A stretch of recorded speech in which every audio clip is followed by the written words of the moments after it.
আজকে দিনটা ছিল আড্ডা ডে। কোনো রকম কোনো শ্যুট নেই, কোনো বাইরে বেরো নেই, কিচ্ছু নেই। শুধু নিজের খেয়াল রাখো, নিজের যা ইচ্ছা তাই করো। সকাল সকাল ফ্রেশ হয়ে ব্রেকফাস্ট বানিয়ে খেয়ে দিয়ে বসে পড়েছিলাম হেয়ার কেয়ার স্কিন কেয়ার করতে। আর তোমরা তো দেখতেই পাচ্ছ আমার হেয়ারের যা অবস্থা। প্রত্যেকদিন শ্যুট করতে করতে হেয়ারে হিট ইউজ করতে করতে চুলের জাস্ট 12টা বেজে গেছে।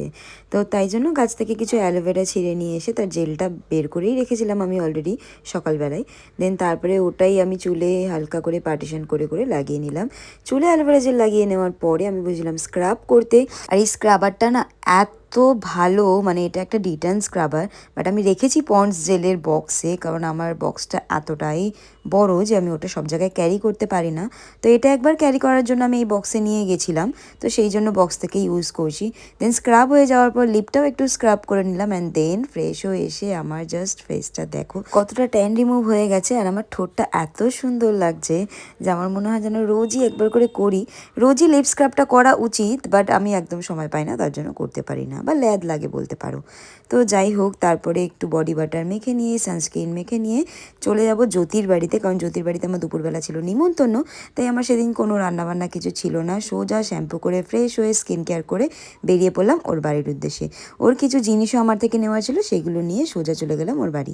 অলরেডি আমি পৌঁছেছিলামই দুপুরবেলা, তাই গিয়ে সোজা একদম বসে পড়লাম লাঞ্চ করতে। আর তখন বেশ একটা ট্রেন্ডিং টপিক চলছিল, আর তাই জন্য আমাদের হাসি আর থামছিল না। সারা দুপুর গল্প করার পরে সন্ধ্যাবেলা একটু রেডি হয়ে নিয়েছিলাম আড্ডা মারতে যাওয়ার জন্য।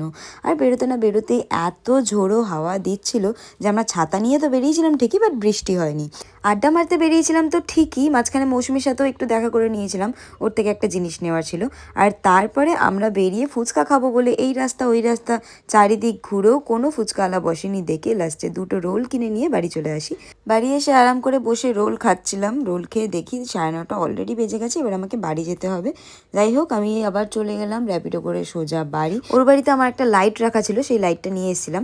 আজকে আমার এই বিছানার চারপাশটা সাজিয়ে দিলাম লাইটটা দিয়ে, যাতে একটু মাঝে মাঝে এই লাইটটা জ্বেলে বসে বেশ ভালো লাগে চিল করতে। আজকে সকালে কোনোভাবে বই পড়াটা মিস হয়ে গেছিলো, তো তাই জন্য রাতেবেলা একটুখানি বই পড়ে নিলাম। বই পড়ে নিয়ে দেন তারপরে স্কিন কেয়ার করে এবার ডিনারটা বানিয়ে নিয়ে বসেছিলাম ধুরন্ধর দেখতে। আর ধুরন্ধর রিলিজ হয়েছিল জাস্ট কিছুদিন আগেই। জ্যোতিকে বলেছিলাম চল মুভিটা দেখে আসি, বাট ও পার্ট 1 দেখেনি বলে আর পার্ট 2 দেখতে গেলাম না। তারপরেই আমি ফোনেও পেয়ে গেছিলাম, তাই আমি ফোনেই দেখে নিলাম। বাস আর কি, সারাদিন চিল করতে করতে এইভাবেই কেটে গেল দিনটা। এখন আপাতত আসি, দেখা হচ্ছে তোমাদের সাথে নেক্সট মিনি ব্লগে। বাই।